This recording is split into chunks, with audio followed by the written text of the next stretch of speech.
Hello friends, বকুলের lifestyle চ্যানেলে সকলকে স্বাগত জানাই। আজকে হচ্ছে সোমবার। তো সোমবার সকাল সকাল আমি আপনাদের কাছে চলে এসেছি স্নান টান করে নিয়ে ঠাকুরের কাছে পুজো টুজো করে চলে যাব রান্নাঘরে, যেরকম প্রত্যেক দিন যাই। তো আজকে ডিম আলু একটুখানি কারি করব আলু ভাজা, মশলা বেটে নিয়েছি, পেঁয়াজ পোস্ত করব, পেঁয়াজও কেটে নিয়েছি, শুধু পোস্তটা বাটা হয়নি। সব কিছু রেডি করে নিয়েছি, তারপর রান্নাবান্না শুরু করব। বাড়িতে কাঁচা সবজি নেই, নিজেই বুদ্ধি করে এগুলোকে রান্না করলাম। অনেক সময় তো থাকে না, হয়তো ডালটা এদিকে হয়ে গেছে দেখুন। তো কাঁচা সবজি ছিল না, তো ভাবলাম যে আজকে এগুলো নিজেই বুঝে শুনে রান্নাটা করি। ডিম কারি করব, তো ডিমগুলো ভালো করে লাল লাল করে ভেজে নেব। একটুখানি লবণ আর হলুদ ছড়িয়ে দিয়েছিলাম তেলের মধ্যে, যাতে করে চারিদিকে তেলটা ছিটিয়ে না যায়। তো ডিম কারিটা কিন্তু বেশ খেতে ভালো লাগে, আমারও ভালো লাগে, আমার মেয়েও পছন্দ করে। বড় মেয়ে তো ডিম কারি খাবে না, ওর জন্য পেঁয়াজ পোস্ত থাকবে, তার সঙ্গে থাকবে তেঁতুলের একটা বেশ সুন্দর চাটনি। সেই চাটনি রেসিপিটা আমি আপনাদের সঙ্গে পারলে শেয়ার করে দেবো।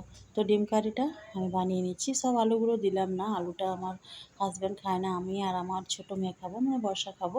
তার জন্য দুটো দুটো চারটে হিসাব করে দিলাম। আর চারটে ডিম এই কারণে রান্না করি, আমার ছোটো মেয়েটা ডিম খেতে ভীষণ ভালোবাসে। এক পিস ওকে রাত্রের জন্য রেখে দেবো। আমরা তিনজন খাবো এখন, আর রাত্রে ওর জন্য আরেকটাই রেখে দেবো। তো মোটামুটি আমার এখানে দেখুন ডিমের মশলাটাকে কষিয়ে নিচ্ছি ভালো করে। তারপরে একটুখানি জল দিয়ে দিলাম। জল দিয়ে কষালে কী হবে, মশলাটা নিচে লেগে যাবে না, আর মানে কষানোটাও ভালো হবে। তো মোটামুটি কষানোর পরে গরম জল একটুখানি দিয়ে দেবো। তারপর ডিমগুলোকে দিয়ে ফুটিয়ে নেব।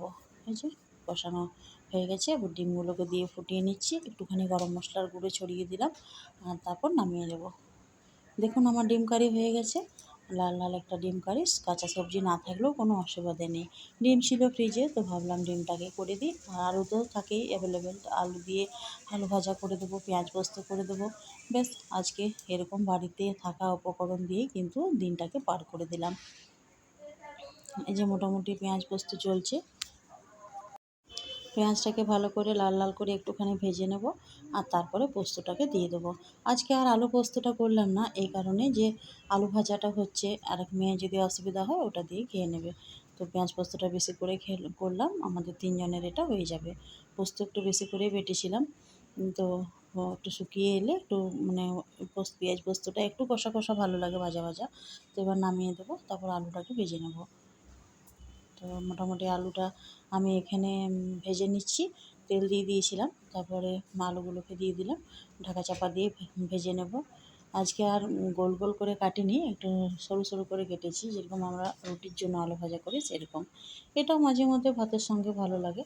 তো আলুটাকে ভেজে নেওয়ার পর একটুখানি এই আলু বাঁচিয়ে আর নিমটা করে দেবো আলু দিয়ে। আজকে বেগুনটা বাড়িতে নেই, বললাম না, কাঁচা সবজি কিছু নেই, ফ্রিজে সব শেষ।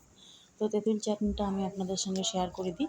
অনেকটা পরিমাণ তেঁতুল ভিজিয়ে রেখেছিলাম, সেটাকে হাত দিয়ে কচলে তেঁতুলের শাঁসটাকে বের করে নেব। আর গুড় এক ঢালা মতো নিয়েছি, গুড়টা এর মধ্যে ভিজিয়ে রেখে দেবো আধ ঘন্টার মতো। তারপর রান্নাটা করব। গুড়টা তেঁতুল জলের মধ্যে গলে যাবে। এভাবে তেঁতুল একটা রান্না করে দেখবেন চাটনি। এই চাটনিটা কিন্তু দই বড়া, তারপর আপনার পাপড়ি চাট বা গরম ভাত সবের সঙ্গে কাজে লাগে। পাঁচফোড়ন দিয়ে দিলাম তেলের মধ্যে, তারপর পাঁচফোড়নটা ভাজা হয়ে এলে দিয়ে দিলাম তেঁতুল গুলিয়ে রাখা জলটা। আরও যে বাকিগুলো লেগে আছে বাটির মধ্যে, সেগুলো ধুয়ে দিয়ে দেবো। ভালো করে ফুটিয়ে নেব। ফুটিয়ে নেওয়ার পর পরিমাণ মতো লবণ দিয়ে দেবো। চাইলে আপনারা এখানে ফুড কালার ইউজ করতে পারেন, আমি কিন্তু একটুখানি হলুদ দিয়ে দিলাম। হলুদ দিয়ে ভালো মতো করে ফুটিয়ে নিলাম, আর দুটো কাঁচা লঙ্কা দিয়ে দিয়েছি ঝালের জন্য। যেহেতু টক ঝাল নুন মিষ্টি সব রকম থাকবে, তার জন্য একটুখানি কাঁচা লঙ্কা আমি দিয়ে দিয়েছি। আর সবসময় টমেটোর চাটনি খেতে হবে তার কোনো মানে নেই, এভাবে তেঁতুলের চাটনি করে দেখতে পারেন।